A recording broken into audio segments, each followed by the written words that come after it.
Masuk. Kapolda Sumatera Selatan Irjen Eko Indra Heri menyatakan akan melindungi khusus warga yang melaporkan peredaran dan aktivitas terkait narkoba. Hal itu dijanjikan Kapolda Sumsel karena masih banyak warga yang takut melapor jika di daerahnya terjadi transaksi atau aktivitas peredaran narkotika. Polda Sumsel juga melibatkan perangkat kecamatan. Kerjasama itu akan memperluas pemantauan polisi dalam mendapatkan informasi, karena 90% operasi peredaran narkoba merupakan laporan dari masyarakat. Rencana kita minggu depan mungkin kita akan mengumpulkan ya, kita bukan mengumpulkan, maksudnya kita akan diskusi kira-kira untuk memberi motivasi lah. Kan kita udah membuat kampung tangguh. Nah, kampung tangguh narkotika ini perintah Kapolri, kita akan terus sebarkan sehingga nanti makin banyak orang-orang yang bisa bersama-sama dalam konteks penanggulangan narkoba. Sekali lagi kita nggak bisa kerja sendiri.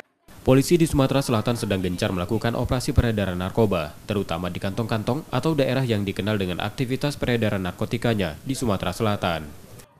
Rizky Oktora, Muklas Diferensial, Kompas TV, Palembang, Sumatera Selatan.